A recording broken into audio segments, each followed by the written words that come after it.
Today's video is brought to you by TurboDork paints.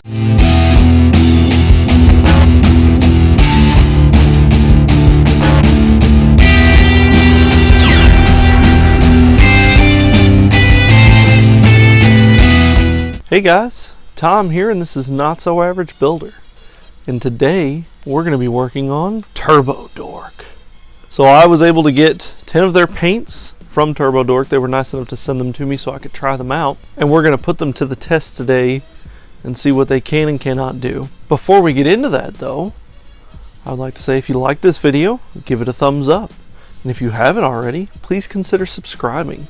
Make sure you ring the little bell next to it to be notified when another video like this drops. I also want to give a shout out to two awesome individuals, Fiddlesworth Frank and Chris D, for being my current patrons. If you would like to become a patron of the channel, go to patreon.com/notsoaveragebuilder.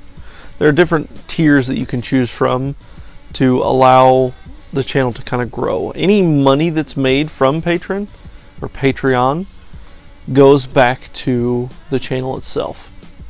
So buying new equipment, new things to try out, such like this, a bunch of situations like that. I want to put all of that money back into the channel. Now back to the paints. When I got these, I'd seen many things about them, but I'd not got a chance to try them. Well, I reached out to TurboDork about trying some of their paints out, and they were gracious enough to send me 10 of them to give a whirl.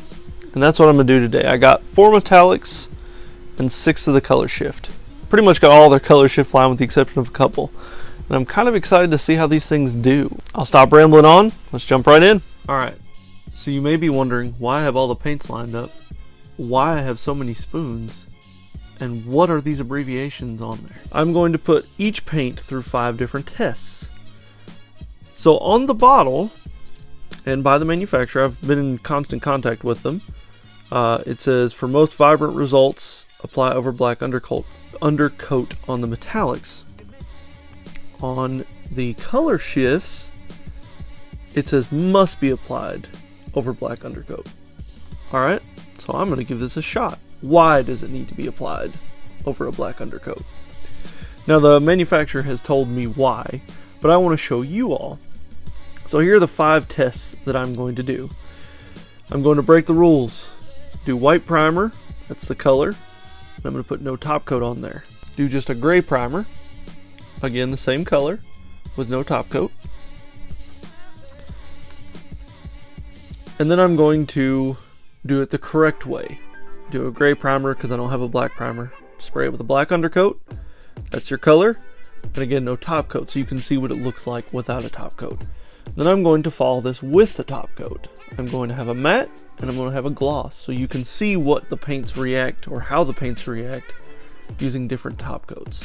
But these are the 5 tests that each one of these paints are going to do. That's 50 spoons that I'm going to paint, just so you guys know how these paints are going to react and why they're going to react that way. Why I do these tests for you guys. Because these paints are kind of expensive. They're $6 a piece. But if they are as awesome as I've seen, they're well worth that $6. And I don't want you to mess up $6 worth of paint or your whole kit or anything like that by putting it on something that you think, oh well, that'll look cool, and then it ends up not looking cool at all. And then you have to strip your kit, or you just throw it away, put it in a corner, and you cry sadly. I'm not going to show you the priming process or the black undercoat because I'm just going to spray a Baden black or any run-of-the-mill black that I've got. So I'm going to go off and I'm going to prime these, and when I come back I'll be ready to spray, and I'll show you how to thin them and what I'm going to use to thin them and all of those things. So when I snap my fingers, we'll be at it. Now, one thing that I do want to mention on these, it does say shake very well. TurboDork has put something in the bottle that really makes all the difference. I don't know if you can hear it. You hear that subtle little clicking? There's a mixing ball in these. Not many paint companies actually do that, but TurboDork went the extra step and put it in there. I mean, obviously they had to with as much as these paints settle, because this is the blue steel, and you can actually see the pigments.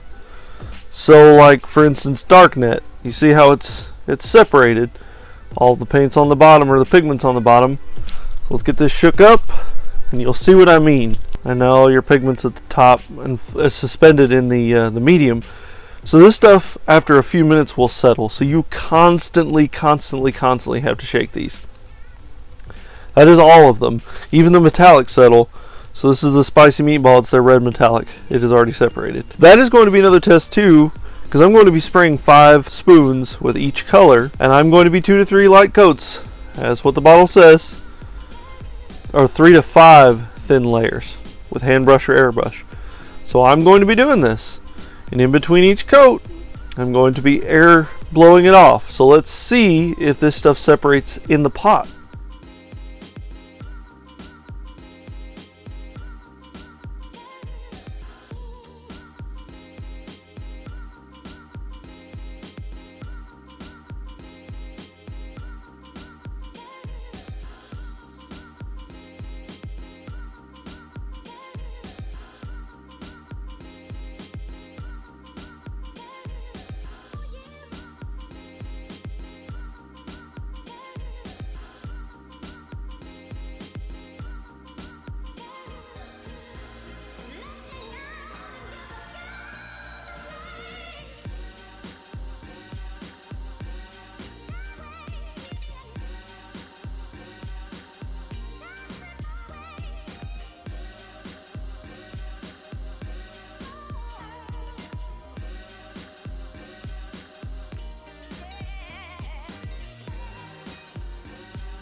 First hiccup I ran into, and it does say make sure you keep the tip clear.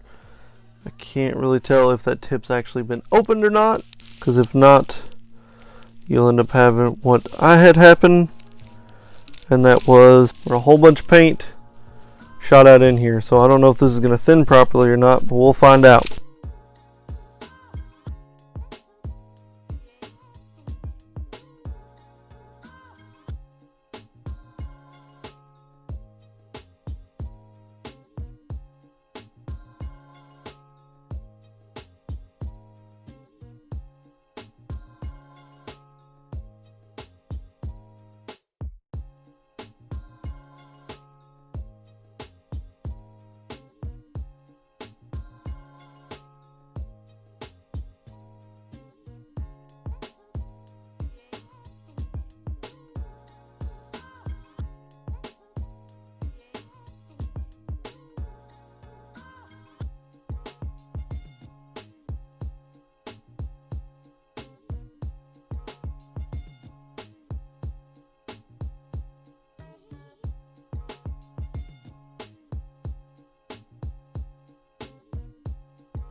And as we slowly roll by these, I want to show you the big differences between the white primer and the black undercoat and why they say not to.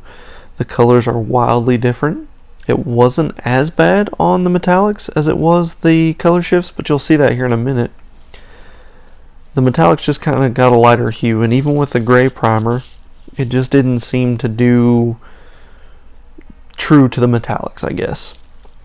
The things that it could have really made it stand out. As you can see right here, it just doesn't look as good. It could have been a lot better. So I do highly recommend using the black undercoat on all of these. I did not try any other color, so I don't know what is going to work better, or if anything's going to work better, because I mean it's just a dark top or undercoat. Now the gloss coat changed some properties. It wasn't as prevalent again on the metallics as it was the color shifts, but the metallics definitely got darker, which is a good thing. You kind of want that when you're doing metallics. You want to get that deep two-toned effect, almost like a color shift without being a color shift. Now when it gets to the matte coat, that's where things get a little different.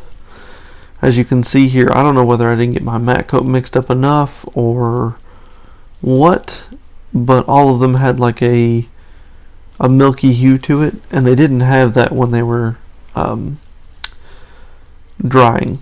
So it may be something that I did wrong, so don't fully hold the matte coats to heart on this one, because I'm not sure if it was something that I did. Now let's get kind of an overview of what it looks like with the gray and the white, and now the color shifts. This is where it gets really interesting, because all of the white primers, didn't matter what color I sprayed, minus the blue raspberry, all of them had a red or orange hue. That was all I would get out of them. The blue raspberry had that white. It was like a, I don't know, very weird off-white color. But when you got into the gray, it got a little bit better, but it was still pretty terrible. None of the color really showed through. None of it. Everything showed up red. And it was kind of disheartening as I was spraying, because I thought, if this is what it's going to be like, maybe I've messed up the spray or something. But I did take into consideration that the owner of TurboDork told me to use the black undercoat and to not use anything else, because it's going to look weird, and boy did it ever. So if you're watching this, you definitely need to use a black undercoat. That's just end of discussion, or some other really dark undercoat. Now with the color shifts, you can see the gloss. It did change some of the properties. It wasn't too awful bad. It did darken some of the areas, but it really didn't have an effect on the darkness. It just seemed kind of affect the color shift. I'm not really sure why, and that may be something that TurboDork may have to do later on, do a gloss and a matte coat, because the same thing happened on my matte coats for these that did on the metallics. They had kind of frosted over. So I'm thinking that that may be my issue or my error that I did. Maybe it didn't shake it up enough. I'll have to try it on a different color that's not TurboDork and see if maybe it reacts the same way.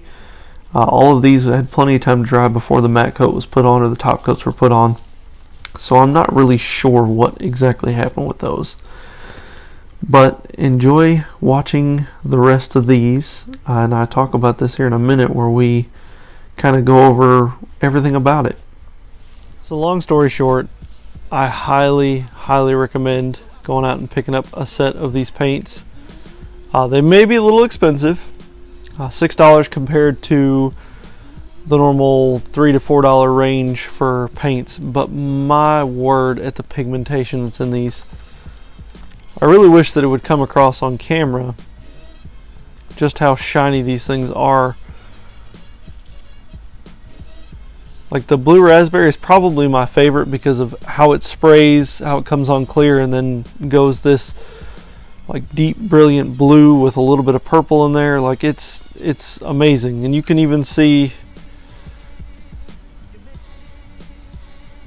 the change, the reflection change. It is such an amazing paint. This whole line is really good. The metallics are amazing. Everything went on incredibly smooth, and that was even with the new remixed paints. Amazing. I highly recommend going out and picking a set up.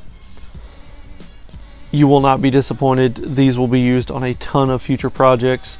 TurboDork, if you're watching this, keep up the awesome work. These paints are amazing. If you want to buy a set of these, I do have a link in the description below. Don't forget, if you like this video, to give it a thumbs up.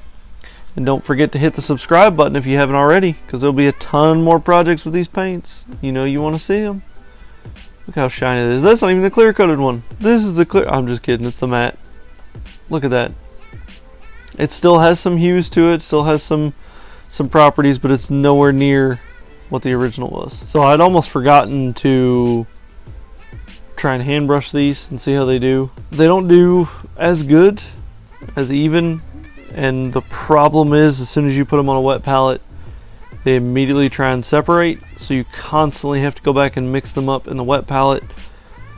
I don't know if that's my problem, whether I didn't shake it enough or what. You can still kind of see a little bit of the color shift properties. I know it's on a smaller surface, so that probably has a lot to do with it, but it works. It's doable. You'll just probably need a bunch more coats. This is 3, and to constantly mix it up in your wet palette. So you may not be able to use a wet palette with these. I mean, you can, you just have to constantly keep mixing them. It may be a dry palette that you just have a little bit of water on, kind of make it a makeshift wet palette. That may be your way to go. That is my take on the TurboDork paints. I highly recommend that you go out and pick some up. These are some of the most amazing metallics and color shifts I've ever used. This blue raspberry is definitely my favorite. I'm probably gonna have to buy stock in this just because this is just the coolest paint job or color shift paint I've ever seen. Yeah, go out, pick some up. TurboDork, awesome company. Link in the description below.